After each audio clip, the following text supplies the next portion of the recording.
Hi, hello everyone, welcome back to my channel Cloud SaaS. இந்த வீடியோவில் நம்ம பார்க்க போகிறது Power BI வந்து MySQL டேட்டாபேஸோட எப்படி கனெக்ட் பண்ணலாம் அப்படிங்கிறத பார்க்க போகிறோம். ஸோ நம்ம ஸ்ட்ரைட்டாக just go to home and get data இருக்குது, அதை கிளிக் பண்ணிக்கோங்க. இந்த இடத்துல பார்த்தீங்கன்னா மோர் இருக்குது, ஜஸ்ட் கிளிக் மோர். அகைன் இந்த இடத்துல வந்து டேட்டாபேஸ் இருக்கு இல்லையா, டேட்டாபேஸ் செலக்ட் பண்ணிட்டு இங்கே பாருங்கள் MySQL டேட்டாபேஸ் இருக்குது. ஸோ இப்படியும் நீங்கள் கொடுக்கலாம், அல்லது ஸ்ட்ரெயிட்டாகவே நீங்கள் MySQL அப்படின்னு கொடுத்தா ஆட்டோமேட்டிக்காக உங்களுக்கு இங்கே வந்துடும். ஸோ MySQL டேட்டாபேஸ் அப்படிங்கிறத செலக்ட் பண்ணிட்டு ஜஸ்ட் கனெக்ட் கொடுங்க. ஸோ உங்களுக்கு இந்த மாதிரி ஒரு விண்டோ வரும். இந்த இடத்துல சர்வர் நேம் தென் டேட்டாபேஸ் நேம் கேட்கும். ஓகே, பட் சிலருக்கு வந்து என்ன ஆகும் அப்படின்னா பேக் எண்டில் உங்களுக்கு வந்து சர்வர் வந்து ஸ்டாப் ஆகிருக்கும், அதை நீங்கள் ரன் பண்ணணும். ஸோ அது எப்படிங்கிறது கிராஸ் செக் பண்ணிடலாம். ஸோ அதுக்கு நீங்கள் என்ன பண்ணணும் அப்படின்னா Control Alt Del ப்ரெஸ் பண்ணிக்கோங்க. ஸோ ப்ரெஸ் பண்ண உடனே இந்த மாதிரி டாஸ்க் மேனேஜர் கிளிக் பண்ணிக்கோங்க. இதில் வந்து பார்த்தீங்கன்னா சர்வீசஸ் இல்லையா, இந்த டேப் செலக்ட் பண்ணிக்கோங்க. தென் இதில் வந்து MySQLங்கிறது டைப் பண்ணா இங்கே வரும். ஓகே, ஸோ MySQL அப்படிங்கிறது இங்கே வந்து இதோட ஸ்டேட்டஸ் பார்த்தீங்கன்னா ரன்னிங்ல இருக்கு. ஓகே, சிலருக்கு வந்து இங்கே இந்த மாதிரி ஸ்டாப்னு இருக்கும். ஸோ அது நீங்கள் என்ன பண்ணலாம், இங்கே ரைட் சைட் வந்துட்டு இங்கே ஸ்டார்ட்னு கொடுத்தா போதும், உங்களுக்கு சர்வர் ஸ்டார்ட் ஆகிடும். ஓகே, ஸோ ஃபர்ஸ்ட் பாயிண்ட் இது. ஸோ நெக்ஸ்ட் இந்த பேஜுக்கு வரும். சர்வரில் வந்து நம்ம என்ன பண்ணலாம் அப்படின்னா லோக்கல் ஹோஸ்ட் அப்படிங்கிறத டைப் பண்ணிக்கோங்க. டேட்டாபேஸில் வந்து ஒரு டேட்டாபேஸ் வந்து கிரியேட் பண்ணி வச்சிருக்கேன், அந்த டேட்டாபேஸ்ல ஒரு டேபிளும் இருக்கு. ஓகே, ஸோ இது எப்படி டேட்டாபேஸ் கிரியேட் பண்ணுறது, எப்படி வந்து ஒரு CSV ஃபைல் வந்து MySQL லோட் பண்ணலாம் அப்படிங்கிறத கீழே இருக்கிற லிங்க்ல உங்களுக்கு கொடுத்துருக்கேன், அதை செக் பண்ணுங்க. ஸோ இந்த டேட்டாபேஸ் நான் என்ன பண்ணுறேன் அப்படின்னா, ஸோ இந்த இ-காமர்ஸ் அப்படிங்கிறத எனக்கு டேட்டாபேஸாக இருக்கு. ஸோ கொடுத்துட்டு நான் ஜஸ்ட் ஓகே கொடுக்குறேன். ஓகே, இது எனக்கு வந்து ஆல்ரெடி சக்ஸஸ்ஃபுல்லாக இருக்கிறதுனால, சக்ஸஸ்ஃபுல்லாக நான் வந்து இன்ஸ்டால் பண்ணதுனால எனக்கு வந்து ஒன்றும் இஷ்யூஸ் வரல.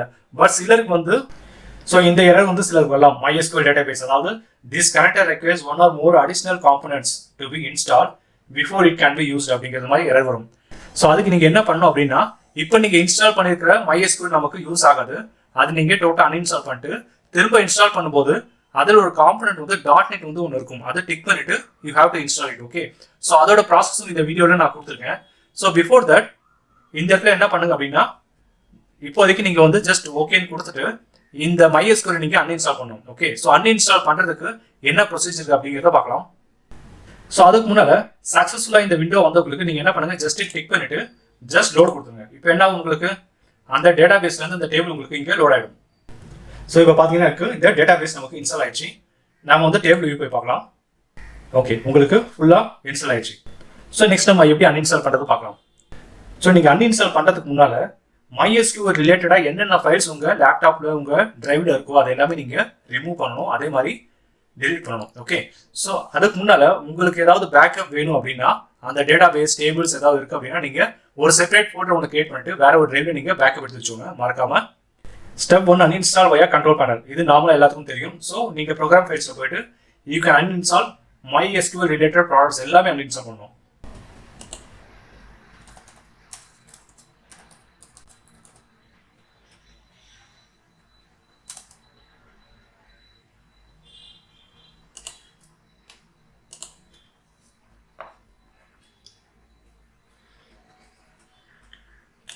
இது பார்த்தீங்கன்னா கண்ட்ரோல் பேனலில் அன்இன்ஸ்டால் இதில் இருக்க பேஜில் இருக்கேன்.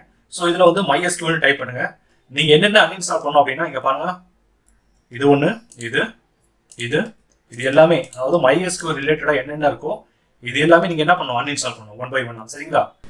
நெக்ஸ்ட் வந்து பார்த்தீங்கன்னா டெலிட் ப்ரோக்ராம் ஃபைல்ஸ், அதாவது சியில் ப்ரோக்ராம் ஃபைல்ஸில் delete the folder name MySQL நேமில் ஏதாவது ஃபோல்டர் இருந்தால் அந்த ஃபோல்டரில் நீங்கள் இருக்கிற டேட்டாஸ் எல்லாம் டெலிட் பண்ணிடலாம்.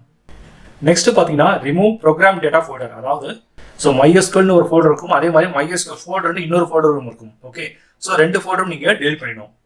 ஸோ கீழே சொல்லியிருக்கிற மாதிரி நீங்கள் எந்த ஃபைல்ஸ் டெலிட் பண்ணாலும் சரி, உங்களோட ஒர்க் அவுட்ஸ் எல்லாமே டேட்டாபேஸும் அல்லது டேபிள்ஸ் ஆகட்டும் எல்லாமே ஒரு பேக்கப் எடுத்து வச்சோங்க.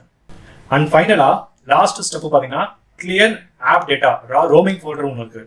ஸோ அதுக்கு நீங்கள் எப்படி இருக்கும் அப்படின்னா கோ டு ஃபோல்டர் பார்த்தீங்கன்னா சி யூசரில் யுவர் யூசர் நேம், அதாவது உங்கள் நேம் ஆப் டேட்டா ரோமிங் அப்படிங்கிற ஃபோல்டருக்குள்ள என்னென்ன இருக்கோ அது எல்லாமே டெலிட் பண்ணணும்.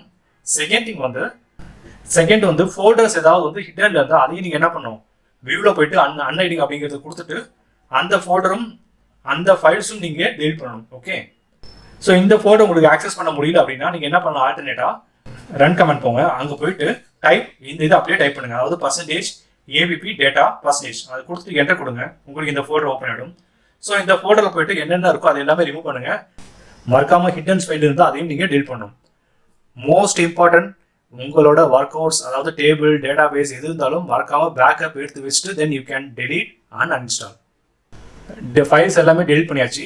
டெலிட் பண்ணதுக்கப்புறம் you have to install MySQL as a fresh. Okay, so நம்ம நார்மல் வெர்ஷனோட இன்னொரு வெர்ஷன் இருக்கு இந்த வீடியோவில் வரும் உங்களுக்கு. அந்த வெர்ஷன் தான் நீங்கள் இன்ஸ்டால் பண்ணணும், சரிங்களா? ஸோ ஒன்ஸ் இன்ஸ்டால் பண்ணி முடிக்கும் போது MySQL பொறுத்த வரைக்கும் உங்களுக்கு எக்ஸிஸ்டிங் யூசர் நேம் கேட்கக்கூடாது. ஓகே, நீங்கள் லோக்கல் ஹோஸ்ட் அண்ட் பாஸ்வேர்ட் அதெல்லாம் கொடுத்துருப்பீங்களா, டேட்டாபேஸ் நேம், இது எதுவுமே உங்களுக்கு வந்து MySQL வந்து இன்ஸ்டால் பண்ணதுக்கப்புறம் கேட்கக்கூடாது. கேட்டதுன்னா நீங்கள் வந்து பழைய ஃபைல்ஸ் ஏதோ ப்ராப்பராக டெலிட் பண்ணாமல் இருக்குது அப்படிங்கிற மாதிரி அர்த்தம், சரிங்களா? Now let us go to Google Chrome and just type MySQL downloads. And here is the page that takes you to MySQL website. Here, just go for MySQL community download. Just click on this. And next, find the MySQL install for Windows. Just click on this. And just click here, Archives. Here, set the product version as 8.0.28. Select this version 8.0.28 and just click on the download. So download has started.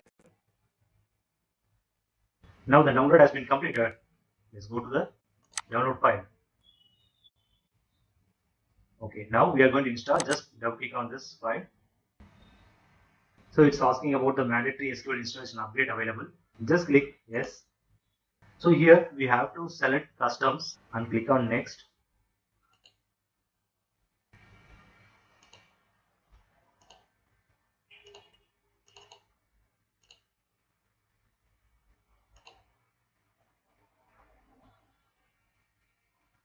Here just select as it is.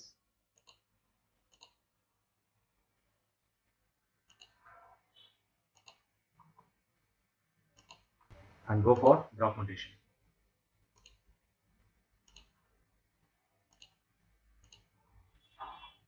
Uninstall samples and examples also.